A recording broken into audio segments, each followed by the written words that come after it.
Морам да кажам дека не е истражена таа наша војна наука и истовремено мислам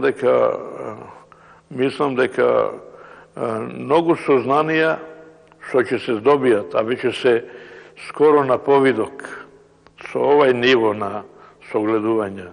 Ние веќе имаме предмет војна историја на Војната академија, имаме квалификовани луѓе што веќе се занимаваат со тој проблем, али ќе дојде до добри корекции, така да се изразам, до многу сериозни корекции во досегашните, а нарошто во околните историографии, меѓутоа мислам и во светската историографија.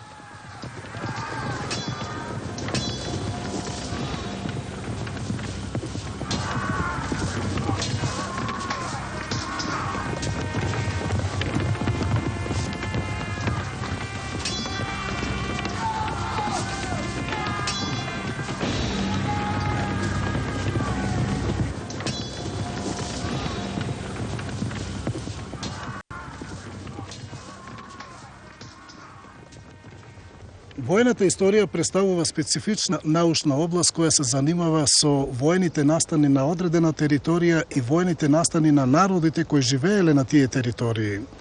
Трагајќи по војната историја на македонскиот народ, ја изучуваме од почетокот на формирањето на македонската држава, од времето на античките македонци, па се до денешни денови. Имено, македонската војна историја представува конгломерат на бројни битки, востанија и буни. Тие битки всушност започнале со формирањето на македонската војска за време на Филип II.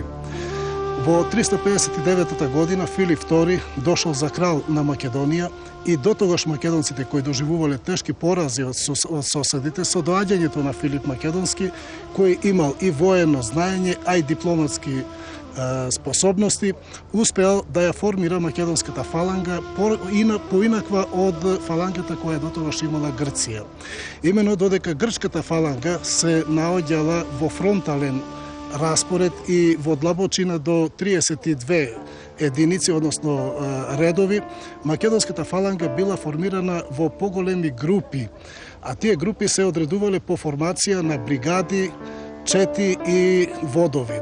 Бригадите броеле по 1250 души, четите до 300, а водовите до 40 војници во еден вод. Овие бригади чинеле состав на македонската фаланга и ја оспособувале да може фалангата во текот на борбените дејства да маневрира. Вооружувањето на македонските војници било со долги копја по 5,5 метри, наречени сариси, и со мали, но многу цврсти штитови.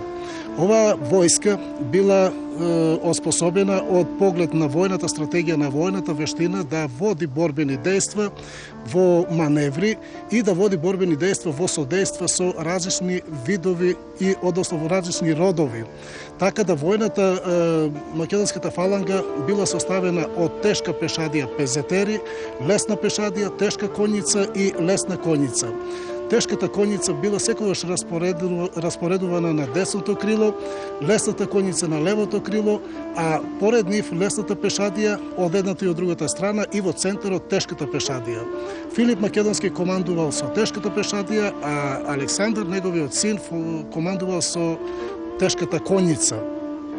Македонската фаланга, откако била формирана, представувала од почетната битка представувала војна формација која дотогаш не постоела во светот и за кусо време постанала најсилна војна формација во светот, а Филип Македонски постанал најголем воен стратег, односно војсководец. Оваа фаланга овозможила за брзо време, за кратко време да се освојат соседни територии, да се пораза соседните војски, да се создаде македонска држава, а покрај тоа што Филип бил голем воен стратег, тој бил и голем воен дипломата.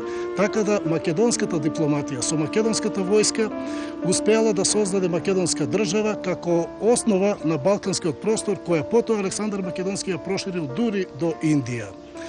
Еве, на овие простори овде каде што се наоѓаме, ово е Хераклеа Линкестис. Овде за прв пат во историјата Филип Македонски успеал да ја употреби македонската војска и да извојува победа над илирскиот војсководач Бардилис. Во таа битка која се одиграла 358 година Филип ги распоредил во фаланга, додека Бардили своите војници ги распоредил во квадрат. Фалангата Филипова на почетокот напаѓала во фронт, а потоа е создадена коса линија и со маневар со коњицата успел да се уфрли зад Бардилисовата квадратно распоредена војска и да му за кусо време нанесе катастрофален пораз.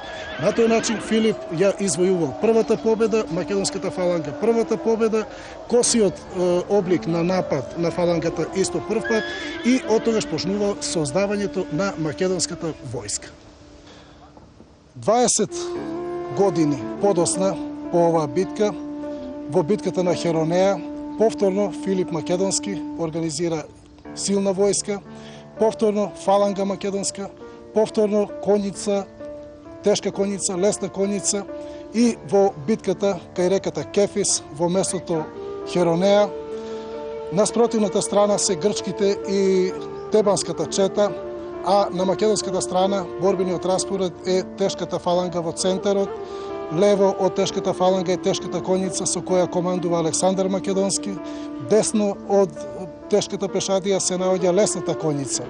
Со косиот маневар Филип Македонски успева да ја нанесе катастрофален пораз на грчката тешка фаланга, а Александар Македонски, овој 18 годишен војсководаш во тоа време, успева катастрофално да ја порази светата чета на силната дотогаш непоразена Тебанска војска.